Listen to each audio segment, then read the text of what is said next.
September 17 Hyderabad విమోచన దినోత్సవం. హైదరాబాద్ విమోచన దినోత్సవం అంటే ఈ తరానికి ఒక సాధారణ సంఘటనలా అనిపించొచ్చు. కొందరు నాయకులకు రాజకీయ అవసరం కావచ్చు. కానీ సమాజం తమకు ఏమిచ్చిందని కాకుండా సమాజానికి తామేమిస్తున్నామనే తలంపుతో ఉద్యమించిన ఎందరో త్యాగధనుల ఫలితం. బ్రిటిష్ పాలకులు వెళ్లిన తర్వాత తెలంగాణను స్వతంత్ర రాజ్యంగా ప్రకటించుకుంటా అని బీరాలకు పోయిన నియంత మెడలు వంచిన అహింసావాదుల ప్రసాదం. ప్రజలంతా ఒక్కటైన నాడు క్రూరాతి క్రూర నియంతలు సైతం వారి ముందు నిలబడలేరు. మోకరిల్లక తప్పదు అన్న ఒక్కు మనిషి సర్దార్ వల్లభాయ్ పటేల్ మాటలకు వాస్తవ రూపం. దేశ స్వరాజ్యం సంగ్రామంలో హైదరాబాద్ విమోచన ఉద్యమం మహోజ్వల ఘట్టం. పత్రికలు, ఆర్య సమాజ్, హిందూ మహాసభ లాంటి సాంస్కృతిక ఆధ్యాత్మిక సంస్థలు ఉద్యమానికి ఊపిరులూతాయి. నిజాం రజాకార్లకు వ్యతిరేకంగా హిందువులను జాగృతం చేశాయి. హైదరాబాద్ వివేకవర్ధని ప్రాంగణంలో సమావేశంలో తెలుగులో మాట్లాడిన అల్లంపల్లి వెంకట్రావుకి అవమానం ఎదురవటంతో మాడపాటి హనుమంతరావు, ఆదిరాజు వీరభద్రరావు నేతృత్వంలో ఆంధ్రజన సంఘం ఏర్పాటైంది.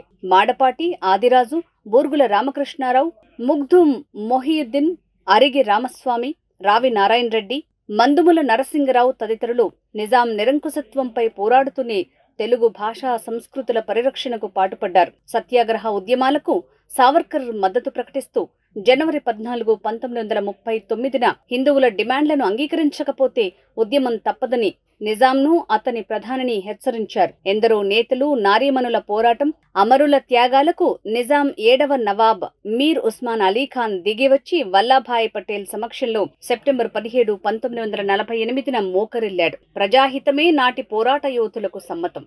జనం కోసం జీవితాలను పణంగా పెట్టారు. ఆశయం కోసం అహరహం ఉద్యమించిన వారికి జైళ్లంటే వెరపు కాని, ప్రాణం మీద తీపి కాని లేవు. గిరిజన పోరాట యోధుడు కుమ్రం భీం జల్ జమీన్ జంగల్ నినాదంతో ఉద్యమించారు. పశువుల కాపర్ల నుంచి నిజాం ప్రభుత్వం వసూలు చేస్తున్న అర్థం పర్థం లేని పన్నులకు నిరసనగా ఆసిఫాబాద్, జోడేఘాట్ గుట్టల పరిసరాలే కేంద్రంగా గెరిల్లా దాడులకు దిగాడు. ఆయన పేరు వింటేనే నిజాంకు వణుకట. అయితే కుర్దూ పటేల్ అనే వ్యక్తి ఇచ్చిన సమాచారంతో నిజాం సైన్యం భీంను, ఆయన అనుచరుల్ని కాల్చి చంపింది. నైజాం నవాబు హిందూ వ్యతిరేక మత దురహంకార, అప్రజాస్వామిక పాలనపై పోరాడిన యోధుడు, నిష్కామయోగి రామానంద తీర్థ. సామ్యవాదం, ప్రజాస్వామ్యం వంటి ప్రసంగాలతో ప్రజలను మేల్కొల్పిన మేటి దేశభక్తుడు. వందే మాతరం గీతాలాపన నిషేధం, హిందువులను మతం మార్చే ఇత్తెహాద్ చర్యలకు నిరసనగా ఆర్య సమాజ్ చేపట్టిన ఉద్యమ నిర్వహణలో కీలక భూమిక పోషించారు.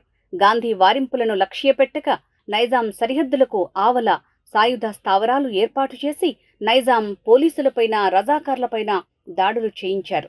నిజాం రాజ్యంలోని అన్యాయాలు, దౌర్జన్యాలను వెలికితీసేందుకు గోల్కొండ పత్రికను స్థాపించి నిజాంకు వ్యతిరేకంగా అనేక కథనాలు రాసిన ధీశాలి సురవరం ప్రతాపరెడ్డి. ఆయన సంపాదకీయాలు నిజాం ప్రభుత్వం గుండెల్లో కుంపట్లు రాజేసేలా ఉండేవని ప్రసిద్ధి. ఆయన 11 కద్దు 12 కోత్వాల్ కథనం నిజాం పాలన అవినీతి గుట్టును రట్టు చేసింది. ఉద్యమమే ఇంటి పేరుగా మారిన ఉద్యమశీలి వావిలాల రామచంద్రరావు స్వరాజ్య సమరంలోనూ జైలులో తోటి ఖైదీలతో వందే మాతరం గీతం ఆలపిస్తుండగా ఆగ్రహించిన జైలు అధికారి ఆయన చెంపలపై కొట్టడంతో పాటుగా 24 కొరడా దెబ్బల శిక్ష వేశాడు. ప్రతి దెబ్బకు వందే మాతరం అని నినదించారు రామచంద్రరావు. అదే ఇంటి పేరైంది. నైజాం విమోచన ఉద్యమ కాలంలో అజ్ఞాతంగా పోరాటం సాగిస్తూ సైనిక రహస్యాలను సేకరించి హైదరాబాద్లోని భారత ప్రభుత్వ ప్రతినిధి జనరల్ కెఎం మున్షీకి అందజేసేవారు. పుండరీపురంలో జరిగిన బహిరంగ సభలో వీర సావర్కర్ ఆయనకు వందే మాతరం బిరుదు ప్రదానం చేశారు. పుట్టుక నీది, సావు నీది, బతుకంతా దేశానిది అన్న ప్రజాకవి కాళోజీ దానిని అక్షరాలా పాటించారు. 1946లో వరంగల్ కోటలో జాతీయ పతాకాన్ని ఎగురవేసిన వారిలో ఆయన కీలక వ్యక్తి.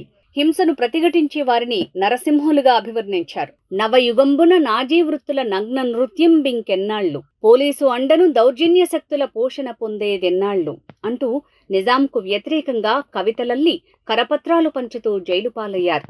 నిజాం పోలీసుల, రజాకారుల నికృష్ట చేష్టలపై మన కొంపలార్చి మన స్త్రీలను చెరిచిన, మన పిల్లలను చంపి మనల్ని బంధించిన కిరాతకులను కసి ఆరిపోకుండా బుసకొట్టుచుండాలి, కాలంబురాగానే కాటేసి తీరాలి అని జనాన్ని మేల్కొల్పారు. తెలంగాణ ప్రాంత తొలి నవలా రచయిత వట్టికోట అళ్వారు స్వామి తెలంగాణ విమోచన ఉద్యమాల్లో నిజాంకు వ్యతిరేక రచనలతో ప్రజలను చైతన్యపరిచారు. నిజాం ప్రభుత్వం ఆయన్ని 4 జైళ్లకు తిప్పింది. జైళ్లలోని ఖైదీల మనోభావాలను విశ్లేషిస్తూ జైలు లోపల గ్రంథాన్ని వెలువరించారు. తెలంగాణ రైతాంగ పోరాటం సాయుధ పోరాటంగా మారటానికి ఆళ్వార్ స్వామి రచనలే కారణంగా విశ్లేషకులు చెప్తారు. దాశరథి ప్రజాకవి, విప్లవ కవి, విద్యావేత్త, నిరంకుశ ఏలికకు అగ్నిధార. ఓ నిజాము పిశాచమా కానరాడు, నిన్ను బోలిన రాజు మాకెన్నడేని, తీగలను తెంపి అగ్నిలో దింపినావు, నా తెలంగాణ కోటి రతనాల వీణ అనే పద్యం ఆయన రచనల్లో తలమానికంగా పేర్కొంటారు. అడ్డు అదుపులేని చిత్రహింసలకు మనస్సు రగిలి కట్టలు తెంచుకున్న ఆవేశంతో దగాకోరు బడాచోరు రజాకారు పోషకుడవు, ఊళ్లకూళ్లు అగ్గిపెట్టి ఇళ్లన్నీ కాలబెట్టి పెద్దరికం చేస్తావా అని నిజాంను నిలదీసిన ధీశాలి. ముసలి నక్కకు రాచరికము దక్కునే అని ప్రశ్నించి కారాగార శిక్ష అనుభవించారు. తెలంగాణ భగత్ సింగ్ గా పేరు పొందిన నారాయణరావు పవార్ తన అనుచరులు మేరా గుండయ్య, జగదీష్లతో కలిసి నిజాంపై బాంబులు వేసి ప్రాణభయం రుచి చూపారు. త్రుటిలో తప్పించుకున్న నిజాం నారాయణరావు పవార్కు ఉరిశిక్ష, గండయ్యకు యావజ్జీవ కారాగార శిక్ష విధించారు. పోలీస్ చర్య అనంతరం జైలు నుంచి విడుదలయ్యారు. హైదరాబాద్ ఉక్కు మనిషి ఆర్య సమాజ్ పండిత్ నరేంద్రజీ పేరు వింటేనే నిజాం గుండెల్లో రైళ్లు పరిగెత్తేవట. ఆయనపై అనేకసార్లు హత్యాయత్నం జరిగింది. జైళ్లలో చిత్రవధులు పెట్టారు. ఆయన ధాటికి తట్టుకోలేక నిజాం నగర బహిష్కరణ చేశాడు. పండిట్జీ మత మార్పిడుల్ని వ్యతిరేకించి శుద్ధి కార్యక్రమంతో తిరిగి హిందూ మతంలోకి రప్పించటంలో కీలక పాత్ర వహించారు. నిజాం ఆయన అనుచరుల అరాచకాలను వెలువరిస్తూ ఏలికకు నిద్రలేని రాత్రులు మిగిల్చిన పాత్రికేయుడు షోయబుల్లా ఖాన్.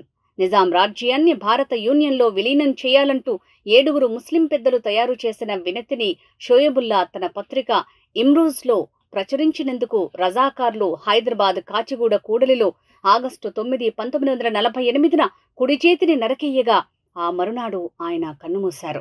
మరో ఉద్యమకారుడు ఖమ్మం వాసి హీరాలాల్ మోర్వా. మా కొద్దీ నిజాం రాజు ఈ కఠిన పాషాణ సదృశ డి నిరంకుశ లోహమూర్తి, మాకు వద్దు అని గర్జించారు.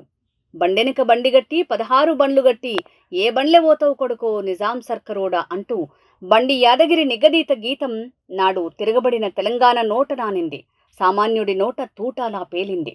వరంగల్ నివాసి బత్తిని మొగిలయ్య ఓరుగల్లు గడ్డపై గస్తీ పోలీసులను ఎదిరించి వరంగల్ తూర్పుకోటలో జాతీయ పతాకాన్ని ఎగురవేసి అడ్డొచ్చిన రజాకార్లలో 3 మట్టుబెట్టారు. ఇంటికి చేరుతుండగా రజాకారులు దారిలో అడ్డగించి బల్లాలతో దాడి చేశారు. వందే మాతరం, భారత్ మాతాకి జై అంటూ మొగిలయ్య నేలరాలారు. నిజాం తాబేదార్ దేశ్ముఖ్ విసునూరు రామచంద్రారెడ్డి దురాగతాలను ప్రతిఘటించిన వీరవనిత చాకలి ఐలమ్మ. పొలంలోని పంటను స్వాధీనం చేసుకోవాలని ఆయన ప్రయత్నాలను ధైర్యంగా ప్రతిఘటించారామె. ప్రభుత్వానికి వ్యతిరేకంగా పనిచేస్తున్నారనే ఆరోపణలపై భర్తను, కుమారుడిని అరెస్టు చేసిన వ్యవసాయ కూలీలను కూడగట్టి దొరల దౌర్జన్యాలను ప్రతిఘటించారు. నిజాం అనుయాయుల బాధలు భరించలేక భాయి శ్యామ్లాల్జీ బీదర్ జైల్లో వారు ఇచ్చిన విషం తాగి ప్రాణత్యాగం చేశారు. సరిహద్దు అపర గాంధీగా పేరొందిన జమలాపురం కేశవరావు నిజాం నిరంకుశ పాలనను అంతమొందించి బాధ్యతాయుత ప్రజా ప్రభుత్వాన్ని స్థాపించగలమని బహిరంగంగానే గర్జించారు. జాగీర్దార్లు, దేశ్ముఖ్లు, భూస్వాములు, నిరంకుశ ఉద్యోగులకు వ్యతిరేకంగా పోరాడటంలో తెలంగాణ ప్రజలు కోటి గొంతుకలతో ఆయనను సర్దార్ అని సంబోధించారు. సర్దార్ పటేల్ ఆధ్వర్యంలో ఆపరేషన్ పోలో చేపట్టిన దరిమిల హైదరాబాద్ రాష్ట్రం అదే మరో 4 రోజులకు భారతదేశంలో విలీనమైంది. ఈ ప్రాంత ప్రజలు రాష్ట్ర విమోచనంతో పాటు అప్పటికే 13 నెలల క్రితం వచ్చిన స్వరాజ్య సంబరాలను జరుపుకున్నారు.